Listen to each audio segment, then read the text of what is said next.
That will turn our attention now to Class 5A. In the girls 4x400 that has seen 3 teams run under 4 flat, and Bishop Carroll has run a 4 flat 20.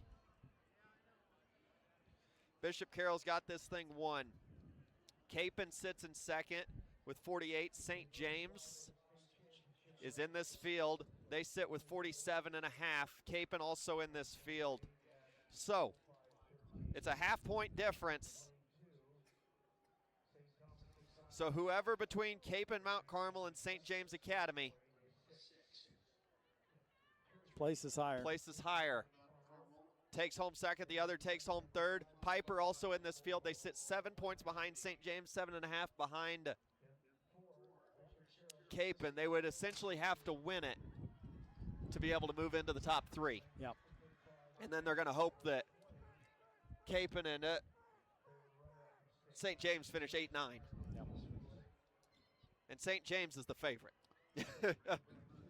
So you're looking St. James and Capon, Mount Carmel. Whoever finishes higher takes home second, the other takes home third.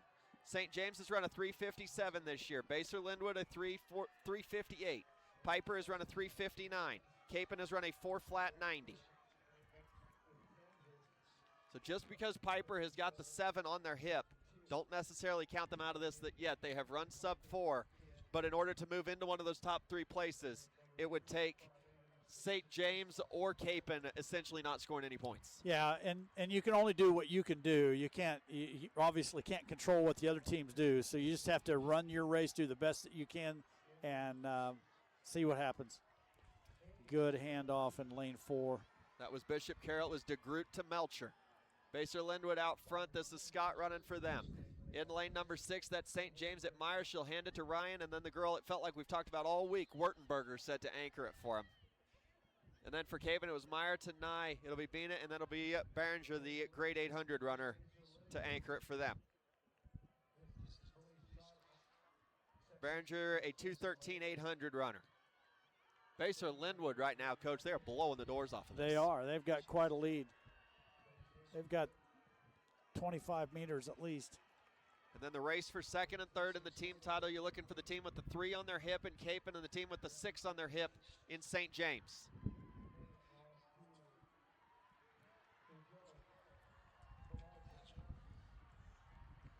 St. James currently sits in second, the Thunder.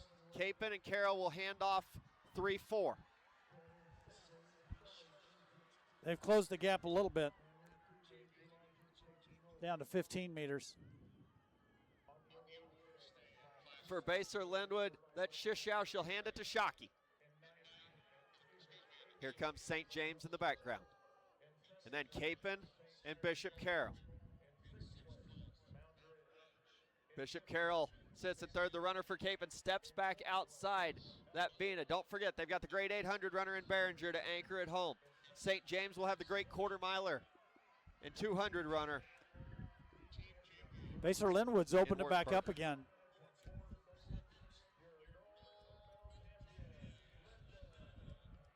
Wertenberger has 56-second speed for St. James as their anchor carry. For Basler-Linwood, it's set to be Caitlin Shockey.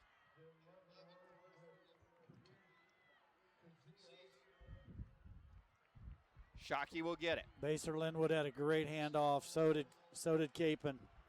They've got about a 25-meter lead. I believe that was St. James handed it off, and then Capon had the baton struggle exchange behind him in fourth.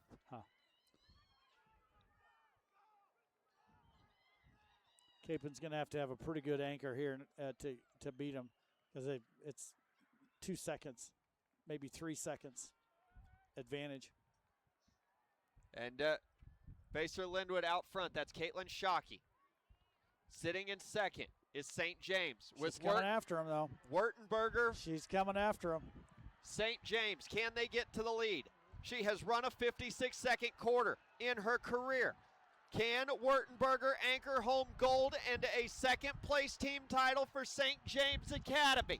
Down the home stretch in Wichita, it's Ellie Wertenberger. She did it. She's going to do it. We almost got to the meet record. St. James wins the 4x4 and will take home second place in the team title standings. 55-42 Holy cow. anchor split. What a race.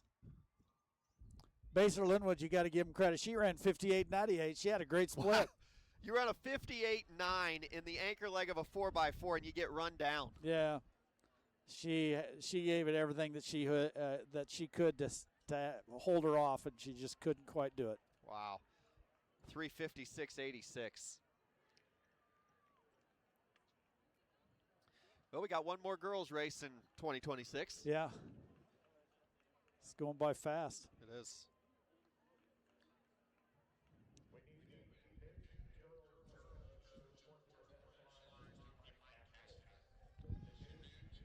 So that will turn us to Class 6A, Olathe North.